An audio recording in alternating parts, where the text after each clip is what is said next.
Hey guys, welcome back to my channel. Welcome if you're new here, and welcome back if you have been here before. I'm super excited to get crafting today, and I have a really fun but simple project for everyone today.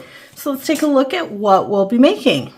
I was watching a photo book tutorial, and somebody had posted one of these, and I wanted to know how this worked. So right here, what we have is we have an image and a locked page here, and you can flip this up, flip them over, lay it flat, and you have a second image here, and each side is covered, and then you open it up, and in here I thought we could make them small enough to fit into our journals, and so you'll have some journaling space and some space here to decorate or to do whatever you want with. So I thought, again, these would be super fun, super simple project today. So let's get started. What you're going to need for this project is some base cardstock. This here is 65-pound cardstock is what I'm using, and I'm going to make these in a 4x4 size, so it'll be the same size as the sample that I showed you here. It'll be 4x4. And what you're going to need is a sheet, one piece of 4x4, and then 4 pieces of 2.5x4. Once you have those cut out, you'll need your scoreboard and the 4 pieces of 2.5x4. And once we have our scoreboard here, what I'm going to do is I'm going to score all 4 of them at 2 inches, or if you're scoring from the other side, you can score it at 1/2 inch. Either way, you just want to score it at 1/2 inch from the edge. And this one here at same thing, 2 inches or 1/2 inch, depending on which side you want to score from. I just personally prefer to score from the outside when possible. It just makes it a little less cumbersome to try and get in with the score mark. Okay, the third one we are also going to score at 2 inches. And then once I have that scored, I want to flip it so that the 4-inch side is against the top. And I'm going to score it at 2 inches, so right in half. And we're going to do the same thing on this last one. We'll score it at 2 inches. And then we'll put the 4-inch side across the top and score that at 2 inches as well.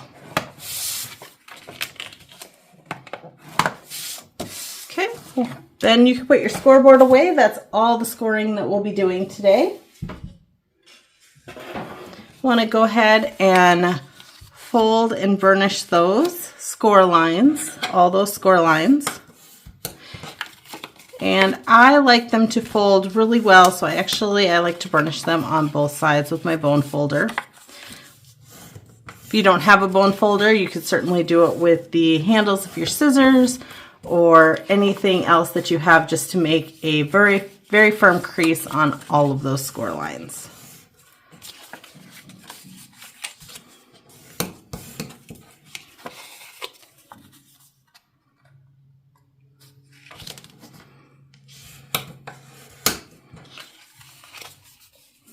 And those ones that are folded in half this way, just make sure that the edges line up when you're folding those and burnishing those, because that will be an important piece in the mechanism. You want to make sure that that fold is exactly in half.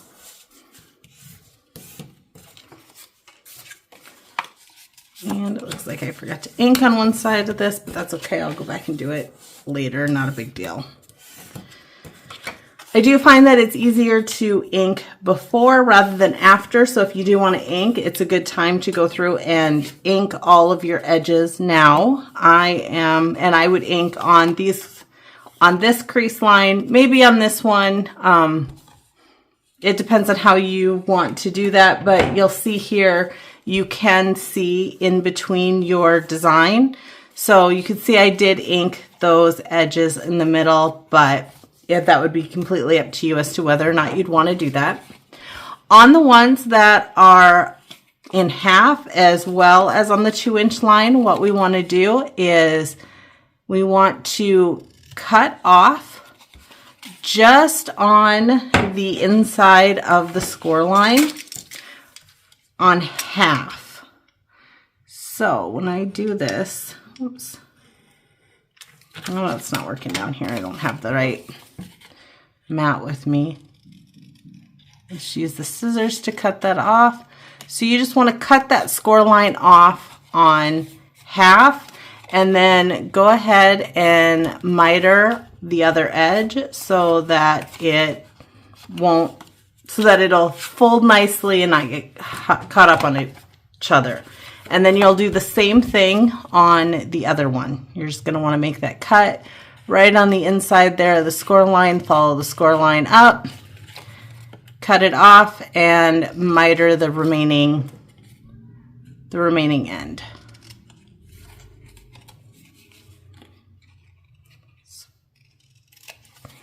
And then on these two, we are just going to miter the ends just a little bit.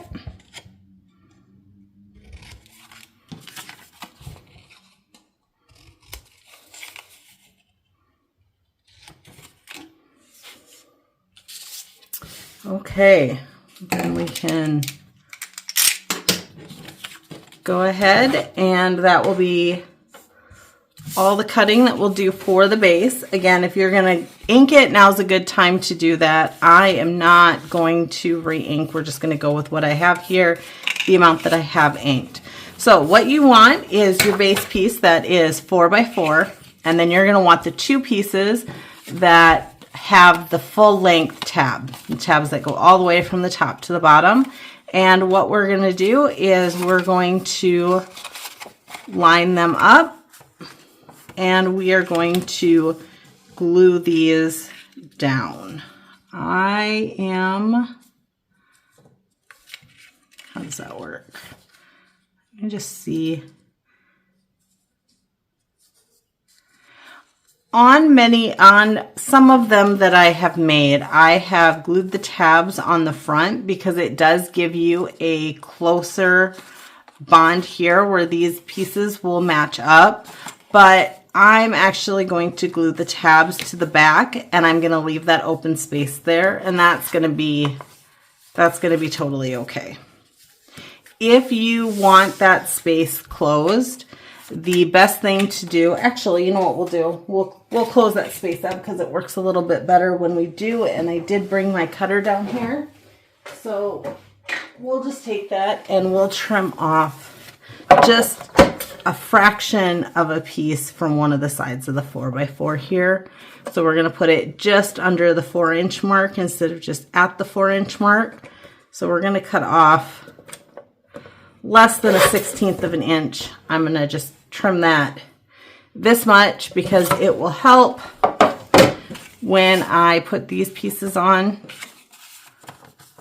for there to not be as much space there. So that's how we're going to do that.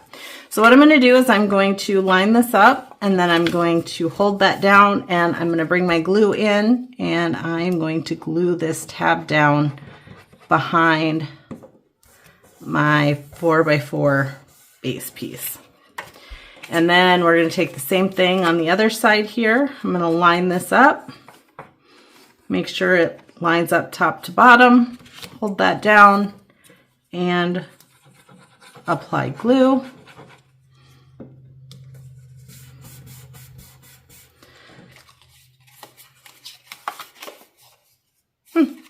So now what I have here is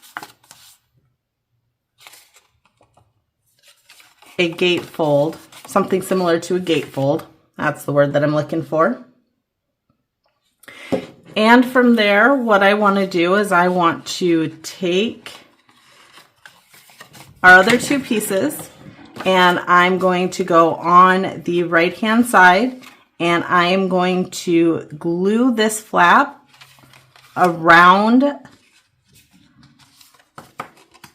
the flap that we just attached. So I want the glue tab to be on the inside of this flap. And I again want to align it top to bottom, and then I will open it and apply glue.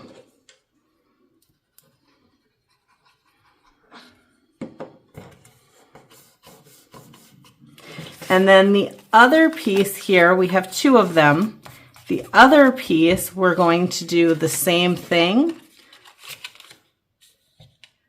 but we're going to put the glue tab at the bottom instead of the top. So here we glued our tab at the top. Here we're going on the left-hand side, we're going to glue the tab at the bottom. And we want to make sure that we're aligning this top to bottom so that everything matches up. Pushing it all the way in as far as it'll go. I'm going to open this up and I'm going to glue my tab down.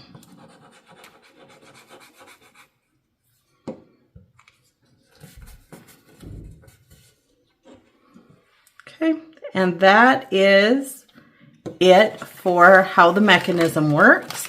Once you have that, you can fold it in and fold it back, fold it in and fold it back so that your bottom tab lifts up on the right, your top tab folds down on the left. You can cross them over top of each other and reopen them and lay them flat, and you now have a locked page. So what we would do from there is take our images. So I have some images cut out here. These, I have 4 pieces that are cut at 2 by 4, and those are going to go on the 4 sides that were measured at 2 by 4 after they were glued down without the bend in them. I have 4 pieces here. So what I did was I cut this image down to 4 by 4. And then I cut it in half at 2 and cut it in half again at 2 so that I have 2 by 2 blocks that will match the size of these squares on the front. So let's go ahead, and I like to start by gluing those down first. And for this process, I like to use glue that has a little bit of wiggle room in it so that you can slide them around and move them around if you need to make sure that you can get everything to line up.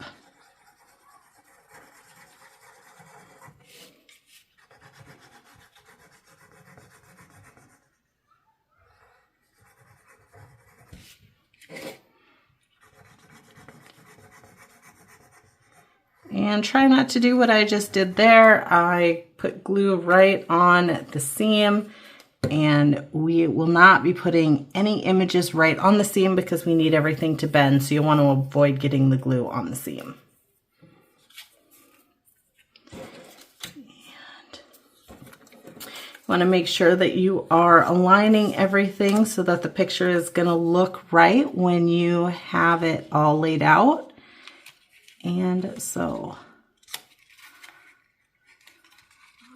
I want to make sure I'm gluing that to the best of my ability as straight as possible without gluing over the score line. I'm just gonna line this up with the score line as well.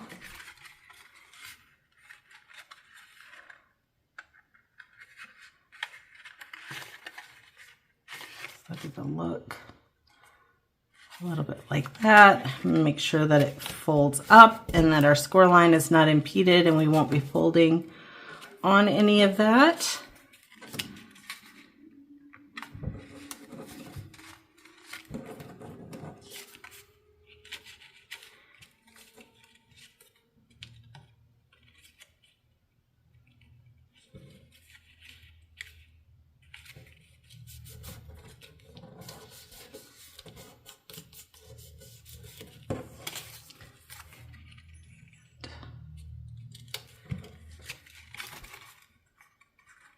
Down here at the bottom. And what I like to do is lay these out first, make them all line up, get everything positioned where I want it, And then I can look at the back side and see, like here you can see that that's hanging over just a little bit, but I'm still not ready to cut any of that off because I am going to open it up here and we're going to flip it open, and then we're going to do our picture here, and then we can compare all of those edges and see what needs to be trimmed.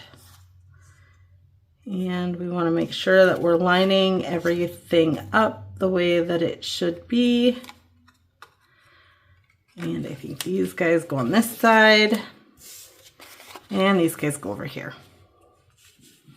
Make sure your image is going to line up, and you can apply glue. Again, glue with a little bit of give in it is helpful when you're lining these pictures up.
And once you have these 4 pieces on, then I like to make sure that everything lines up, that there's nothing impeding the mechanism from opening and closing and flipping the way that I want it to, that nothing is over top of those score lines.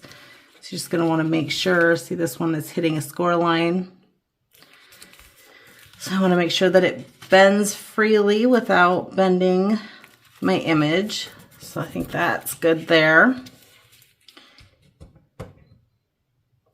And want to make sure that it matches up as much as possible. A little bit off on that, so I'm going to try and push it up.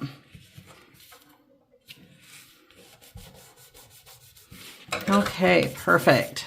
Now what I like to do is take my scissors around the outside and cut off anything that is overhanging, so that we're only cutting from the outside edges and not in the middle of the picture. That looks good there. I don't have any overhang on that side, so that looks good. No overhang on this side, and no real overhang on that side. These images line up, so that should be good. Make sure that this closes. Make sure that it flips open. Have a couple of pictures there. And then we did cut that down a little bit, so you'll have to measure some of these other ones, but now you'll have one space in the back for a 4x4 image, and spaces here for your 2x4, and space on this side for your 2x4. My plan is to glue this directly down in my journal and have it as a locked secret journaling space. So there is no need to cover this back piece. However, you could have it as a removable item stuck in a pocket. So in that case, you may want to cover this back space as well. I am going to cover the rest of that off camera, but I will show you a couple of others that we have, that I finished up, so you can get an idea of what they look like. Here is one here that I just did right before I started recording. So we got a nice little typewriter there. open it up, have books with the pen, and open it up and it's all covered. So when it's all covered, you can see that you can decorate or make it into journaling space or add pictures to it, whatever you want to do there. You can make these any size that you want. They don't even have to be square. I don't have a not square one here, but I do have a much larger one here. So you can make them any size that you want to make them. And they make just a great little addition to your journals. I hope you guys had as much fun with this project as I did. Feel free to leave me a comment below or shoot me over and share photos of your finished projects. I would love to see them. And as always, I will see you next time.